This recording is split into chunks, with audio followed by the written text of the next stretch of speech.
주님께서 여러분과 함께 성요한이 전한 거룩한 복음입니다.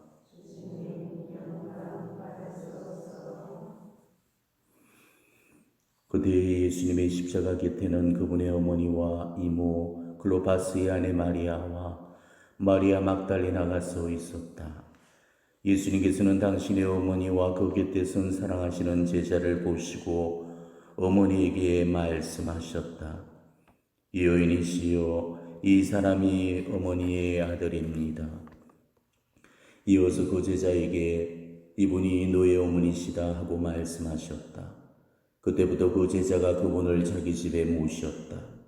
그 뒤에 이미 모든 일이 다 이루어졌음을 아신 예수님께서는 성경 말씀이 이루어지게 하시려고 목마르다 하고 말씀하셨다. 거기에는 신 포도주가 가득 담긴 그릇이 놓여 있었다. 그래서 사람들이 신 포도주를 듬뿍 적신 해면을 우슬 조가지에 꽂아 예수님의 입에 갖다 대었다. 예수님께서는 신 포도주를 드신 다음에 말씀하셨다. 다 이루어졌다. 이어서 고개를 숙이시며 숨을 거두셨다. 주님의 말씀입니다.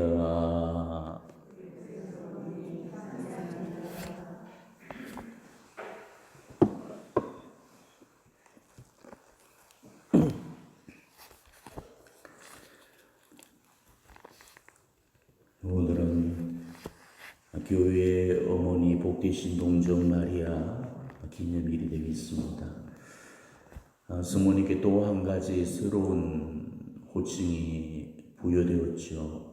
이 교회의 어머니라는 이 호칭은 프란치스코 교황성하께서 지난 2018년에 이 칭호를 제정하셨고 또 전리안에 기념토록 하셔서 오늘에 이루고 있습니다. 프란치스코 교황성하께서는 성령 강림 대축일 다음 월요일 그리고 오늘이죠. 이날을 교회의 어머니 복되신 동정 마리아를 기념토록 하셨죠. 그래서 교회의 창립일과 교회의 어머니를 나란히 배치시킴으로써 교회와 성모님을 분리시킬 수 없는 하나의 고리로 그렇게 연결을 시켜두셨던 겁니다.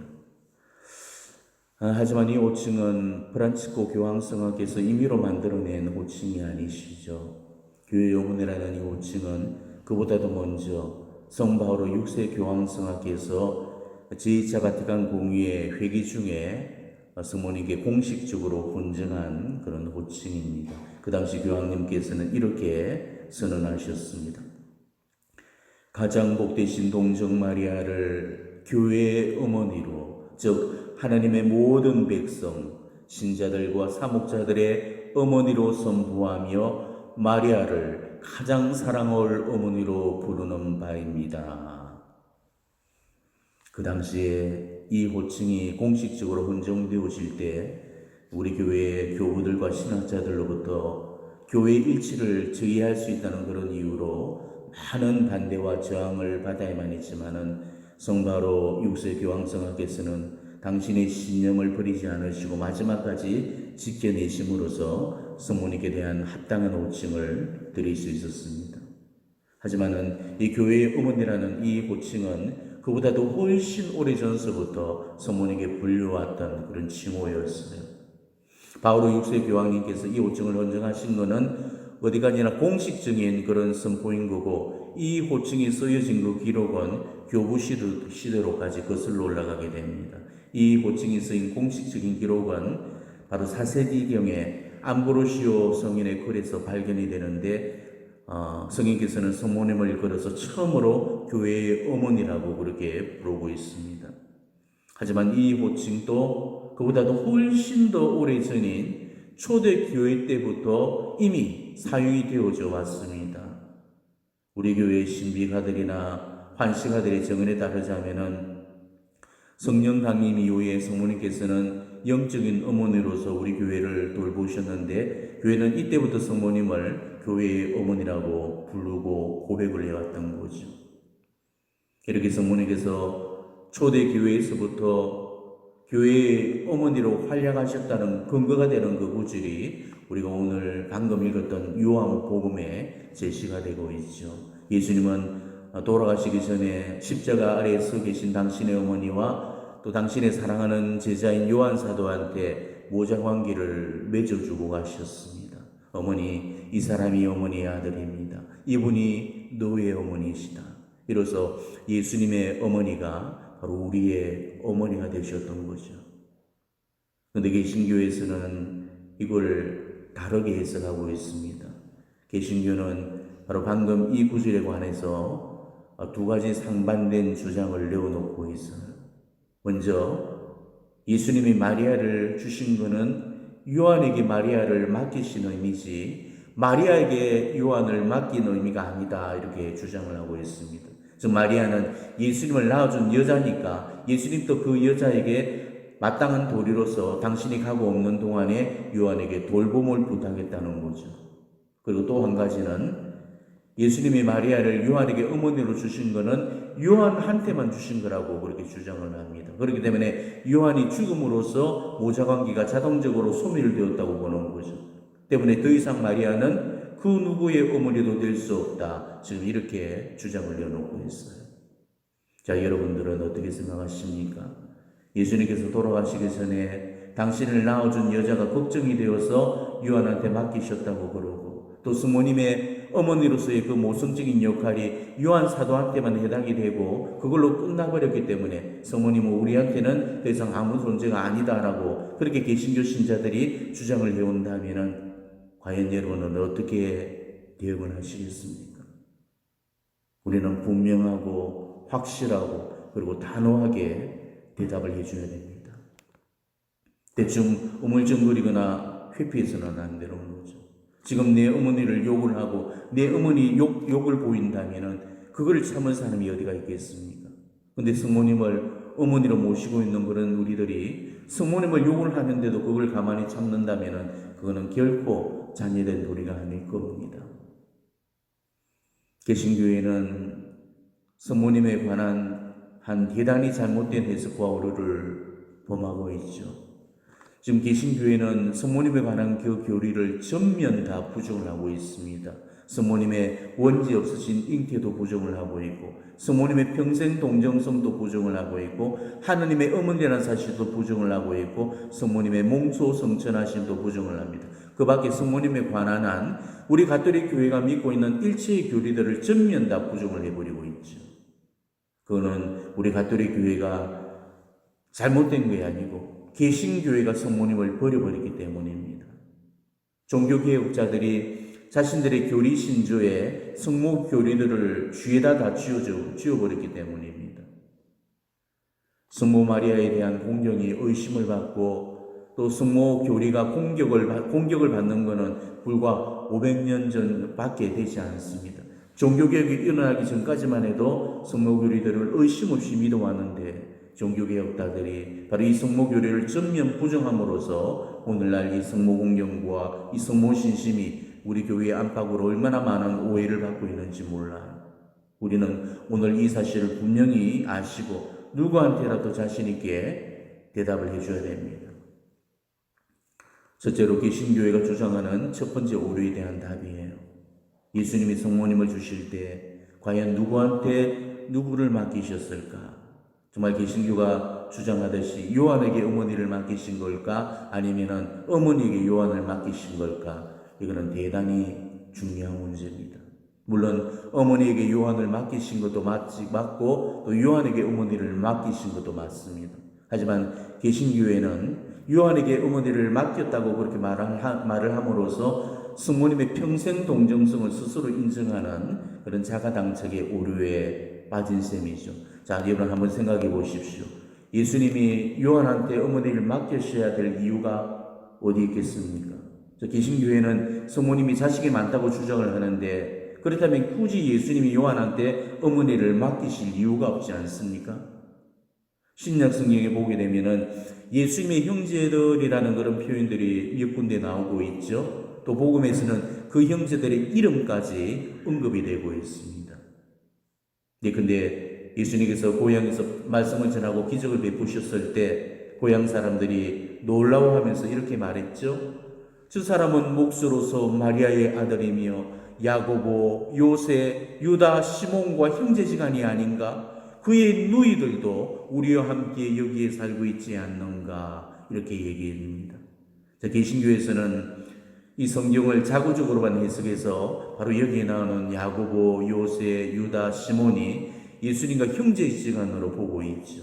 자, 그렇게 따진다면은 예수님의 형제들만 해도 4명이나 됩니다. 그러다가 그의 누이들도 여기에 살고 있지 않는가? 누이들이라는 그 표현을 보더라도 최소 2명에서 3명이 예수님과는 오누이 지간이 있는 셈이 되는 거죠. 그러니까 성모님한테는 자식이 최소한 17 이상이 있었다는 소리입니다. 자, 개신교의 주장대로라면 성모님한테 자식이 17이 있었다면은 예수님이 돌아가실 때 굳이 요한 사도한테 어머니를 맡기실 이유가 없지 않습니까? 자식들이 17이나 있는데 그 자식들이 더 잘 알아서 돌봐드릴 건데, 아니 죽기도 바쁜 시간에 그럴 쓰잘데기 없는 부탁을 하실 이유가 뭐가 있겠습니까? 자식이 없으니까 요한에게 부탁을 해놓으셨던 거죠. 자식들이 있었다면 그런 부탁을 하실 이유가 없지요. 요한에게 부탁하신 가닥은 나머지 제자들이 다 도망치고 없던 그 빈자리를 마지막까지 지켜드릴 만큼 예수님을 가장 많이 사랑한 제자이기 때문에 당신이 가고 없는 동안에 당신의 어머니를 끝까지 돌봐주시리라는 것을 믿고, 그래서 요한 사도에게 맡기셨던 겁니다. 그 당시 이 과부의 인권이 홀받는 그런 유대사회에서 자식까지 없이 혼자 산다는 것은 가난한 과부한테는 거의 죽음 수준이었죠. 그렇기 때문에 요한의 돌봄이 필요했던 겁니다. 그렇지만 예수님이 당신의 어머니를 요한 사도에게 맡기실 때는 단지 당신의 어머니를 잘 돌봐달라는 뜻으로만 그렇게 당신 어머니를 주신 거겠습니까? 예수님께서 당신 어머니를 주신 이유가 그 한 가지 때문이라고 생각한다면 그는 오산입니다. 단지 요한에게 어머니를 맡기기 위해서만 어머니를 주신 게 아니셨어요. 오히려 그보다는 어머니에게 요한을 맡기기 위해서 주셨다는 그 표현이 오히려 더 정확할 겁니다. 물론 이 맡음과 맡김은 상호적이고 쌍방적인 겁니다. 요한 사도한테는 어머니를 맡아서 부양할 책임을 주신 거고, 또 성모님한테는 요한을 포함한 제자들을 보살필 그런 책임을 주셨던 거죠. 그렇기 때문에 바로 요한도 그 약속을 지켜서 성모님을 가정의 어머니로 모셨다고 복음이 전해지고 있죠. 그리고 성모님께서 돌아가실 때까지 돌봐드렸고, 임종 순간에까지, 성모님께서 성천하는 그 순간까지 지켜드렸다고 우리 교회 전성은 전해지고 있습니다. 그리고 성모님 역시도 그 약속을 지켜서 요한뿐만이 아니고 사도들의 어머니로서 제자들을 당신의 아들처럼 여기면서 그들과 함께 해주셨습니다. 그리고 개신교의 2번째 의료는 예수님께서 요한에게 어머니를 주신 것을 요한한테만 주신 거라고 그렇게 주장을 하고 있지요. 자, 개신교에서는 예수님이 돌아가시기 전에 당신을 낳아준 그 여자가 걱정이 되어서 요한한테 그 여자를 맡기셨다고 주장을 하면서 성모님의 어머니로서의 그 모성적인 역할이 요한 사도한테만 해당이 되는 거고, 요한이 죽음으로써 그걸로 끝나버렸기 때문에 성모님은 더 이상 우리한테는 아무런 존재가 아니다, 이렇게 주장을 해놓고 있습니다. 그렇지만 이 또한 잘못된 해석입니다. 예수님이 요한 사도한테만 어머니를 주신 이유는 다른 제자들이 다 도망쳐버린 그런 상황이었기 때문에 제자들한테는 어머니를 주실 수가 없었던 거죠. 그래서 어쩔 수 없이 제자들을 대신해서 그 요한 사도에게 어머니를 내어주셨던 겁니다. 그러니까 요한 사도는 그 어머니를 대표로 받았던 거죠. 그런데 개신교에서는 이 말에 또 반론을 제기합니다. 아니, 제자들에게 어머니를 주실 것 같았으면은 도망가기 전에 진작에 주면 될 거를 제자들이 다 도망갈 줄도 아셨으면서 왜 하필 제자들이 다 도망가고 없을 때 그렇게 주시려고 하셨냐, 이렇게 반문을 하죠. 공생의 동안에 주셔도 되었고 최후 만찬 석상에서 주셔도 됐는데 왜 그때는 그런 말씀을 전혀 안 하시다가 돌아가실 때가 다 되어서 주시려고 하셨냐. 그렇기 때문에 이거는 당신을 낳아준 여자를 요한한테만 맡기려고 하신 거지 절대로 제자들한테 주시려고 하신 게 아니다, 이런 주장을 해놓고 있어요. 이거는 뭘 몰라도 한참을 모르는 소리입니다. 예수님이 당신의 어머니를 주신 것은 하나의 유언적인 행위입니다. 자, 유언이라는 것은 이게 뭡니까? 그 사람한테서 일생일대의 가장 중요한 말이죠. 그래서 그 유언은 제일 늦게야 내어놓습니다. 마지막 숨이 꼴딱꼴딱할 때 내어놓는 게 유언이라고 그러죠. 부모가 죽을 때 자식들 다 불러놓고 그 앞에서 유언을 하는 이유가 뭡니까? 왜 하필이면 죽을 때 유언을 하려고 합니까? 제일 중요한 말이니까 잊어버려서는 안 되기 때문에, 그래서 제일 늦게 말하는 거죠. 비록 지금 막내 아들이 지방에서 못 내려오고 있고, 비록 우리 둘째 딸이 외국 가서 시집을 가서 못 오더라도 나머지 모인 자식들한테 유언을 맡기시는 거죠. 일생일대에 가장 중요한 일이기 때문에 비록 자식들이 다 못 모이는 한이 있더라도 자식들이 그 유언을 잊어버리지 않도록 하기 위해서 제일 늦게 그렇게 말해놓는 겁니다. 바로 이거예요. 성모님을 어머니로 주시는 게 예수님 당신 그 구원 계획의 가장 중요한 그런 부분이었기 때문에, 그래서 당신 생의 가장 마지막 순간에 주셨던 겁니다. 그래서 당신 어머니를 다 주시고 나서 다 이루었다고 하시면서 숨을 거두시게 되죠. 그러니까 당신 어머니를 주시는 것까지가 당신 구원 계획이었고, 어머니를 주시고 나자 바로 다 이루었다면서 구원의 완성을 선언하셨던 겁니다. 개신교의 주장대로 예수님이 당신을 낳아준 여자가 걱정이 되어서 요한에게 맡기실 것 같았으면 진작에 맡겼어야지, 인류 구원이 이루어지려는 그 결정적으로 중요한 순간에 이는 사사로운 증에 이끌려서 그런 부탁을 한다는 거, 이거는 결코 예수님답지가 않는 겁니다. 때문에 예수님이 당신 어머니를 요한에게 주신 것은 요한한테 사서로이 주신 게 아니고 사도들을 대신해서 주신 거고, 요한은 사도들의 대표로서 받은 거죠. 그는 그 성모님이 사도들의 어머니라는 것을 의미하는 겁니다. 그래서 우리 교회는 성모님께 사도들의 모라는 그런 호칭을 드리고 있는 겁니다. 사도들의 모이신 성모님은 예수님께서 성천하신 이후에 몸소 제자들을 이끌고 다락방, 즉 체납폴로로 들어가셔서 그 제자들과 함께 모여서 그리스도교 최초의 9일 기도를 하시면서 그 사도들이 성령을 잘 받아들일 수 있도록 준비를 시켜주시죠. 바로 사도행전은 그 사실을 이렇게 전해주고 있습니다. 그들은 자기들이 묵고 있던 위층방으로 올라갔다. 그들은 모두 여러 여자와 예수의 어머니 마리아와 그분의 형제들과 함께 한 마음으로 기도에 전념하였다. 이렇게 전해주고 있죠. 이때 바로 성령의 배필이시자 짱이신 성모님은 바로 사도들을 몸소 성령께로 이끄셔서 사도들이 성령을 잘 받아서 자신들의 사명을 잘 수행할 수 있도록 도와주셨습니다. 그리고 성모님의 역할은 거기서만 그쳐진 게 아니었습니다. 성령 강림을 통해서 우리 교회가 시작이 되면서 성모님은 이 사도들과 초대교회에서 비록 드러나지는 않지만은 눈부신 활약을 하시면서 이 사도들과 신자들을 올바른 진리의 빛 속으로 이끌어 주셨죠. 이때부터 우리 교회는 자연스럽게 성모님을 교회의 어머니로 모시고 받들게 되었던 겁니다. 예수님의 생애와 성모님의 삶을 증언하고 있는 그런 여러 사적 계시들을 보게 되면은 사도들은 예수님과 함께 있는 동안에도 예수님의 어머니를 이미 자신들의 어머니로 삼았고 어머니를 공경하고 존경해 왔다고 전해주고 있어요. 하느님이시오 사람이신 그리스도의 시에 보게 되면은 예수님께서 성천하시기 직전에 당신이 떠나가고 없는 그 빈자리를 어머니께서 대신 채워주실 거라면서 당신의 어머니가 교사요 스승이 되어서 제자들에게 가르침을 줄 거라는 그런 말씀을 남기는 그런 대목이 나옵니다. 이 증언은 결코 거짓이 아니에요. 실제로 사도들은 성모님께로부터 이 탁월한 경륜과 그리고 천상적인 지혜를 배우면서 이 초대교회를 이끌어갔습니다. 성모님은 그런 사도들이 나약한 신앙을 붙들어 주셨고 흔들리지 않고 끝까지 믿음의 길을 벗어나지 않도록 이끌어 주셨습니다. 성모 성천의 그 전승만 보더라도 성모님이 얼마나 사도들로부터 무한한 사랑과 존경을 받았는가를 엿볼 수가 있어요. 성모님께서 돌아가시기 전에 사방에 흩어져서 정교하고 있던 사도들 중에 토마 사도만 오지 않고 다른 그 사도들이 성모님이 너무 보고 싶어서 다들 예루살렘에 모여들었다고 그럽니다.